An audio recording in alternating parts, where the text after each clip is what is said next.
This is the William Optics Zenithstar 66ED Petzeval Semi-Apo Refractor.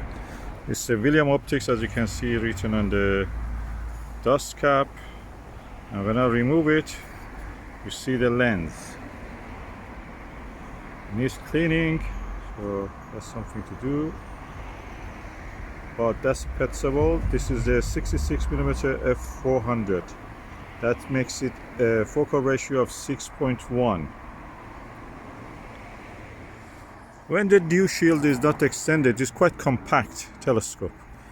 And when you extend the dew shield, it becomes a real nice 66mm in the 60 range refractor. It has a rotating focuser that you can actually rotate. So with this knob, you can actually rotate any direction you want. And it comes with this prism, 45-degree prism. This is for terrestrial viewing at the moment, but you can use it for viewing the sky. And it takes a SCT Schmidt-Cassegrain thread.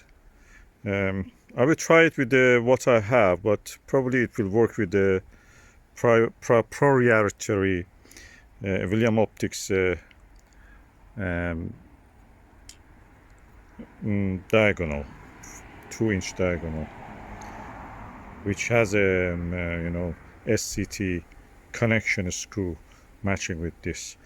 And it can be used for photography because Petzeval, of course, Joseph Petzeval was a Hungarian, Austrian, and Slovak optician, mathematician of the 19th century. Right after the invention of the daguerreotype, the photography as we know, they needed a lens that actually can let them photograph quicker in a shorter time. So under 1 minute, with the Petzeval design that Joseph Petzeval designed, it could be possible under 1 minute. Before that, you have to wait for hours just to, enough light fall on the whatever material they were using for recording the light. So Petzeval invented this. This lens provides a flat field, practically very good for if you're going to do astrophotography. We will test it just to see how it is with the visual, and you will see that. The lens is now recessed inside the dust cap. Dust cap easily comes out and extends out. I have to clean the lens. I have not done it yet, so when we do it, this telescope is ready to be used. It is single focuser, but it has one of the best Crayford focusers that I've ever seen. Very smooth. Of course, you can tighten it up if you want, add tension to it, and but at the moment it's really nice, smooth. I'm going to use it with a Meade 40mm eyepiece just to see what details I can see.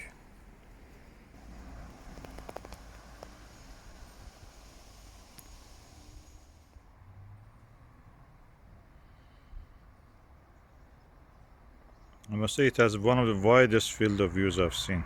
This is 40mm, of course, is a very low magnification. I'm holding with hand against the eyepiece. I'm not leaning even on the eyepiece, so sometimes you see out of focus because my hand is moving. So I have moved it now to the right side of the field of view. As you can see, there is not much change into the clarity. My hand is a bit moving because I have to float it above the eyepiece. I cannot connect it to it.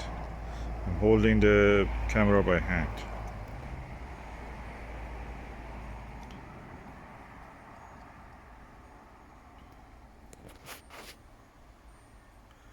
So I'm now holding the camera against the target. The target is now moved toward the left. I turned the telescope, so in a way you can see that the margin, how is the flatness, is clear. So there is no curvature, there is no nothing out of focus other than my hand moving and bringing things to focus or out of it, but generally it's in focus. So I'm looking at the leaves of the oak tree. As you can see, I don't see any purple fringing as much as I can look. Of course, this is a very low magnification. I will try to zoom on this with a digital zoom, and yet I don't see any purple fringing. A slightly blue fringe at the lower part of the image, you can see, and probably that is part of the what you see with the camera lenses also can introduce this. But anyway, at the 40 millimeter, which is now, I don't see anything.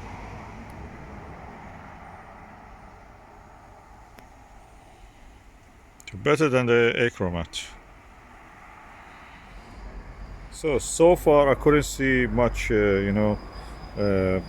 chromatic aberration with this. Field of view was flat. I could prove that. I could agree with that. The field of view is flat. To the right and left of the center, you could not see the image being out of focus in any way, and so that was good. The telescope has two elements, which are each one of them are doublet practically. That means it makes a 4 element. Two here, which are kind of introducing the like a long focal length refractor. Then the Petzeval lens, which is here somewhere in the focuser, will change it to a flat field and low F number refractor. So 4 elements in total. So far for a compact telescope, that's really good. You can use that L plate on a one of these tripod, photography tripod. I tried it on the one of these Alta Sabre ones. It couldn't go into the Alta Sabre bracket. So if you have any ADM or anything other than that, that can go. With the Alta Sabre, it couldn't go. So photographic tripod is enough, adequate, is light enough for that. Okay, I have removed the SCT original attachment of this. You can see the Petzeval lens inside here. That's the lens you see immediately in front of you, and that's the doublet. With the front objective doublet, it becomes 4 element. So that's a Petzeval doublet. I'm using the flash just to show you the actual doublet. Now I've changed to a 2-inch SCT diagonal with attachment that goes directly to the focusing mechanism of here. And I'm using a 2-inch eyepiece. It cannot focus because there is not inward travel enough to show the far objects, but the close objects actually you can see. I mean, I can see the objects which are around 10 meters away from me clearly. It comes to focus, but the far objects don't come. So this distance here is too much. The one that William Optics sells is very narrower than this, so it has more inward travel that can actually bring in focus the far objects. So as it is, with this attachment, is not useful for seeing the faraway objects, but it's good for bird watching if you want to watch the birds not very far. And but the other one, that was a 45-degree terrestrial viewing with a prism, that is good for observing the terrestrial and the astronomical objects. Oh, hallelujah! I removed this attachment, this part of the diagonal, and attach the diagonal directly to its compartment for the mirror to the draw tube of the refractor, and it comes into focus for 4 objects. It's a very wide field camera now. Amazing. 2-inch now we are using it. We don't need to buy the diagonal from the William Optics. That's the one. I removed this part. So I'm using this cheap Chinese 26mm eyepiece. It's Plössl or something. It's equal to the QX, I think, Meade. Very good quality in the sense that the center is very in focus. The margin, as you see, is not in focus. It's not because of the Petzeval, it's because of the this eyepiece. If I use something more expensive, more flat field, like Pentax, probably I will not see even that one, or something like Ethos or Delos or anything like that. Yeah, this is a 2-inch 26mm. You can get it cheap from the AliExpress or anywhere like that. There's plenty of it. 2-inch one, 26mm, fully multi-coated. And as you saw, it has quite wide field of view. As you can see now, I have changed this William Optic Petzeval 66mm Zenithstar into a 2-inch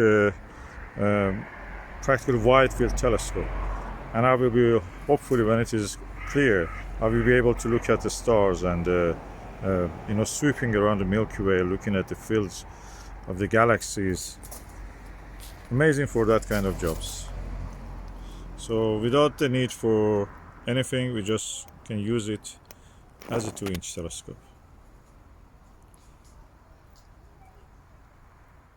And when I put the dew shield back, it's practically a very compact, easily goes into a airplane bag, so you can take it anywhere with you if you go into tropical areas that you can see the Milky Way, southern Milky Way, and large Magellan clouds, Omega Centauri and such things, 25 Tucana or 5 Tucana, the global cluster.